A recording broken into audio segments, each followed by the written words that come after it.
പുറപ്പാട് പുസ്തകം അധ്യായം 28. നിന്റെ സഹോദരനായ അഹ്റോനെയും അവന്റെ പുത്രന്മാരെയും എനിക്ക് പുരോഹിത ശുശ്രൂഷ ചെയ്യേണ്ടതിന് ഇസ്രായേൽ മക്കളുടെ ഇടയിൽ നിന്ന് നിന്റെ അടുക്കൽ വരുത്തുക. അഹ്റോനെയും അഹ്റോന്റെ പുത്രന്മാരായ നാദാബ്, അബീഹു, എലയാസർ, ഈഥാന്മാർ എന്നിവരെയും തന്നെ.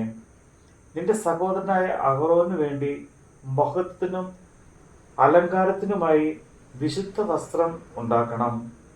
അഹ്റോൻ എനിക്ക് പുരോഹിത ശുശ്രൂഷ ചെയ്യുവാൻ തക്കവണ്ണം അവനെ ശുദ്ധീകരിക്കേണ്ടതിന് അവന് വസ്ത്രം ഉണ്ടാകണമെന്ന് ഞാൻ ജ്ഞാനാത്മാവ് കൊണ്ട് നിറച്ചിരിക്കുന്ന സകല ജ്ഞാനികളോടും നീ പറയണം.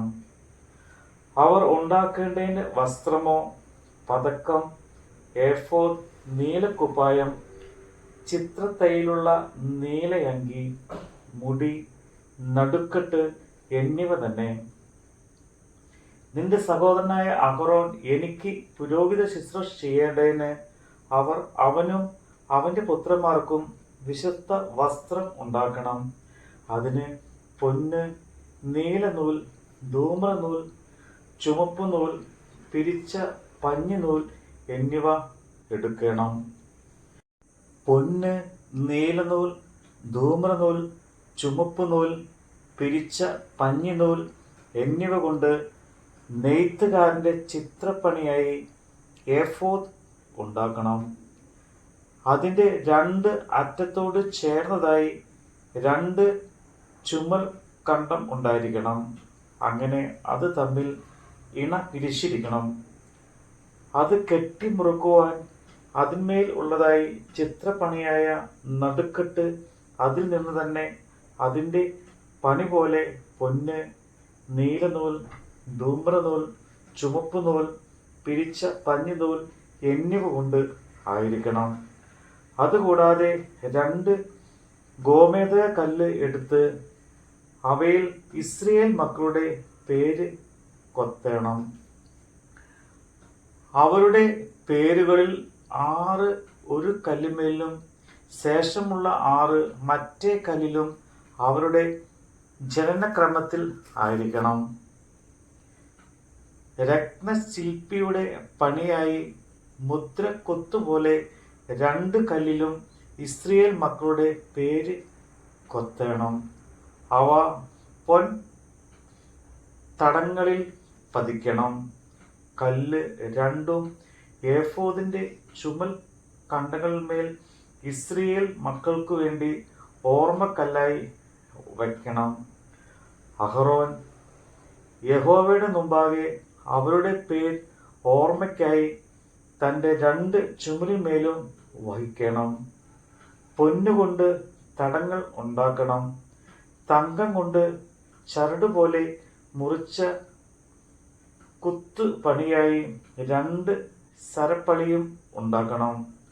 മുറിച്ച കുത്തുപണിയായ സരപ്പളി തടങ്ങളിൽ ചേർക്കണം. ന്യായവിധി പതക്കം ചിത്രപ്പണിയായിട്ട് ഉണ്ടാക്കണം. അത് ഏഫോദിന്റെ പണിക്കൊത്തതായി പൊന്ന്, നീലനൂൽ, ധൂമ്രനൂൽ, ചുമപ്പുനൂൽ, പിരിച്ച പഞ്ഞിനൂൽ എന്നിവ കൊണ്ട് ഉണ്ടാക്കണം. അത് സമചതുരവും ഇരട്ടയും 1 ചാൺ നീളമുള്ളതും 1 ചാൺ വീതിയുള്ളതും ആയിരിക്കണം. അതിൽ കൽപ്പതിപ്പായി 4 നിര കല്ല് പതിക്കണം. താമ്രമണി, പീതരത്നം, മരതകം എന്നിവ 1-ാമത്തെ നിര. 2-ാമത്തെ നിര മാണിക്യം, നീലക്കല്ല്, വജ്രം.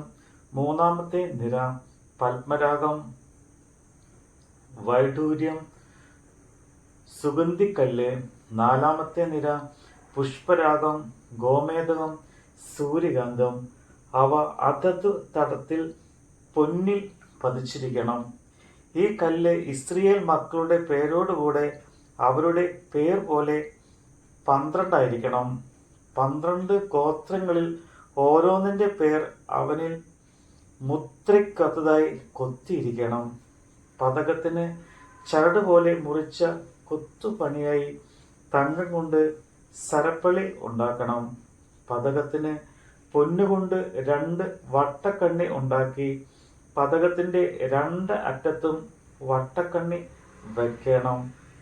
പൊന്നുകൊണ്ട് മുറിച്ച് കുത്തുപണിയായ സരളപ്പണി 2ഉം പതകത്തിന്റെ അറ്റങ്ങളിൽ ഉള്ള വട്ടക്കണ്ണി 2ലും കൊളുത്തണം. മുറിച്ച് കുത്തുപണിയായ 2 സരപ്പളിയുടെ മറ്റേ അറ്റം 2ഉം 2 തടത്തിൽ കൊളുത്തി ഏഫോദിന്റെ ചുമൽ കണ്ടങ്ങളിൽ അതിന്റെ മുൻഭാഗത്ത് വയ്ക്കണം.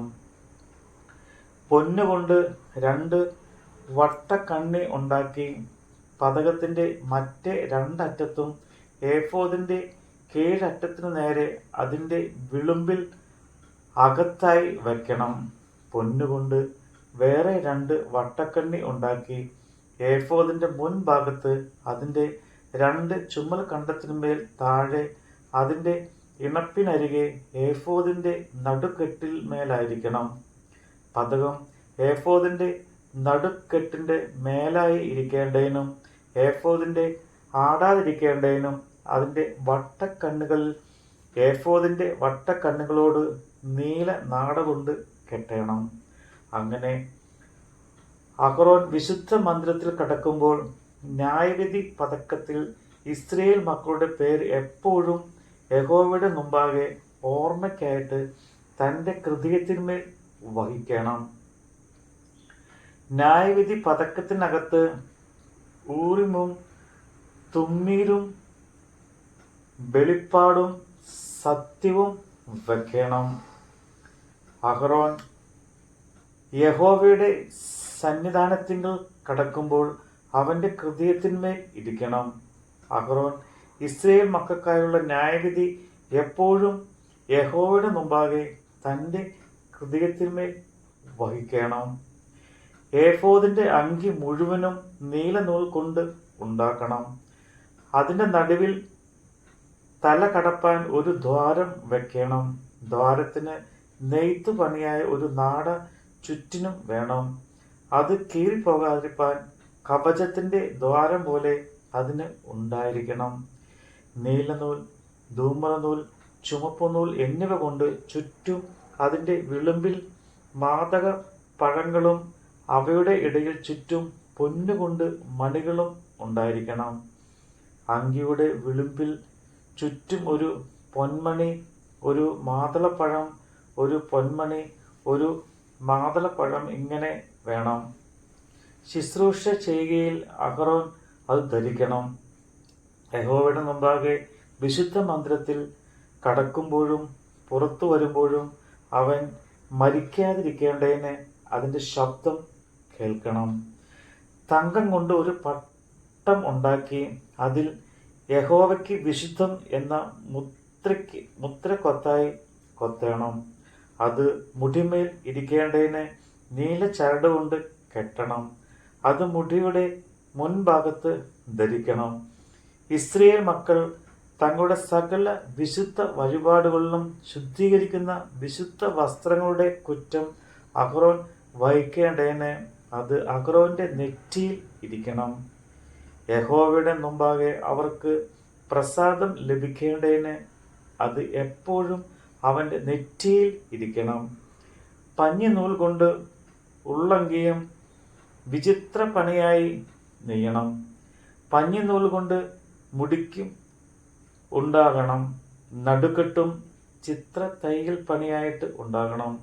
അഹരോന്റെ പുത്രന്മാർക്ക് മഹത്വത്തിനും അലങ്കാരത്തിനുമായിട്ട് അങ്കി, നടുക്കെട്ട്, തലപ്പാവ് എന്നിവ ഉണ്ടാകണം.